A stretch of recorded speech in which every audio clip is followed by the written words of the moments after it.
très heureux d'avoir pu compter sur Yonema pour acquérir la PS5. La preuve, l'engouement que ça a généré le jour où la PS5 nous a été livrée. La joie pouvait se lire sur les visages de tout le monde en tout cas. Donc,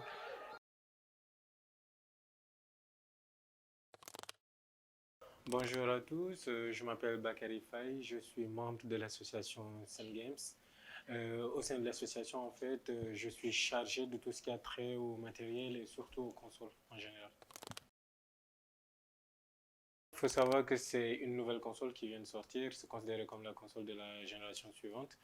Et à ses débuts, c'est un peu une console qui faisait plein de promesses, comme le fait de pouvoir jouer jusqu'en 8K, le fait d'avoir la 4K à 120 FPS, les nouveaux disques durs, les temps de chargement qui ont été améliorés et les nouveaux jeux. Sans oublier aussi les nouvelles fonctionnalités de la manette, comme les gâchettes adaptatives, la vibration HD et un meilleur contrôle des gestes et des mouvements en fait. Et surtout aussi, les gens l'attendaient plus à cause des jeux qui allaient sortir dessus, comme des exclusivités, genre Horizon le 2, genre le nouveau God of War et tous les jeux qui vont sortir sur la PS5. La grande différence qui existe entre la digitale et les standards, en fait, c'est juste le lecteur CD. Donc la PS5 digitale n'a pas de lecteur CD, donc il faut toujours télécharger ces jeux depuis le PS Store, donc les acheter depuis le PS Store. Or, la PS standard a un lecteur CD avec lequel on peut acheter ses CD Blu-ray depuis le marché et y jouer directement.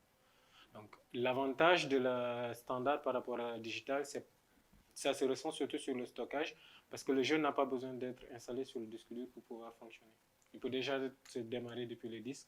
Or, la digitale, on a besoin d'avoir tous les jeux sur le disque dur pour pouvoir y jouer. Ça se ressent surtout sur des jeux comme Call of Duty, le nouveau Black Ops Cold War, qui fait presque 256 Go de taille quand même.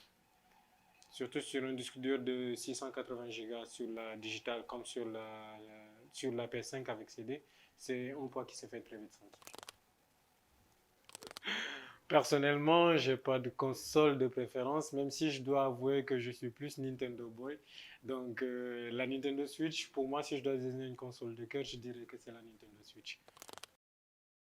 Étant grand fan des jeux d'aventure, surtout aventure-action, le jeu que j'attendais le plus sur PS5, c'était Horizon, le 2, même si God of War Ragnarok aussi me plairait bien. C'est les deux jeux que j'attends le plus, en tout cas de la PS5. Et comme c'est des exclusivités Sony, bah, des jeux disponibles sur PS5 qui viennent de sortir, je peux dire que Call of Duty, le Black Ops Cold War, est l'un des jeux qui fait le plus parler de lui. Mais si je dois désigner un jeu préféré, je dirais Astro Playroom. Parce que c'est un jeu en fait qui met en exergue les nouvelles fonctionnalités de la PS5, surtout avec la manette et les gâchettes adaptatives. Sinon, je suis en train de tester Control sur PS5 et je dois avouer que les sensations en main sont assez époustouflantes, surtout avec les gâchettes qui se bloquent au moment des tirs. Et c'est assez bien retranscrit en tout cas manette en main. Bon, vous savez, la nouvelle génération, on a tendance à dire que ce n'est pas complètement une révolution, mais surtout une évolution. Et c'est une évolution qui se sent surtout sur les graphismes avec le ray tracing. C'est une évolution qui se ressent aussi surtout sur la qualité visuelle. Les textures sont encore plus nettes, sont encore plus fines. On a plus de profondeur de vue. Le champ de vision est encore plus éloigné. Et la qualité du son aussi est très bien faite. Sinon, on a les nouvelles fonctionnalités comme les nouveaux processeurs, le nouveau disque dur, qui améliorent grandement, alors là, très grandement le temps de chargement des jeux. Donc, tout ceci réuni en fait font de la nouvelle génération ce qu'elle est aujourd'hui. Contrairement à sa grande sœur, si je peux me permettre, la Xbox Series X, la Xbox Series S est un peu la version BD parce qu'elle ne peut pas faire de la 4K. Sa résolution maximum, c'est du 1440p.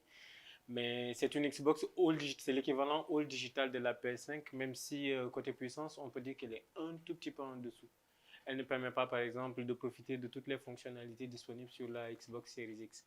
Mais dans l'ensemble, c'est une Xbox Series X, disons, un peu bridée ou allégée, allégée du fait de ses performances et du fait de son prix aussi, vu qu'il coûte un peu tout petit peu moins cher que la Series X. En tout cas, nous sommes très, très, très heureux d'avoir pu compter sur Yonema pour acquérir la PS5. La preuve, l'engouement que ça a généré le jour où la PS5 nous a été livrée. La joie pouvait se lire sur les visages de tout le monde, en tout cas. Donc, merci à vous, merci Yonema de nous avoir permis d'acquérir cette très, très, très belle console. Et surtout à un moment où les prix étaient vraiment inaccessibles sur Internet. Merci de nous l'avoir fait acquérir à des prix convenable et très très très proche de ce qui se faisait, de ce que Sony a annoncé en tout cas comme prix standard sur le marché.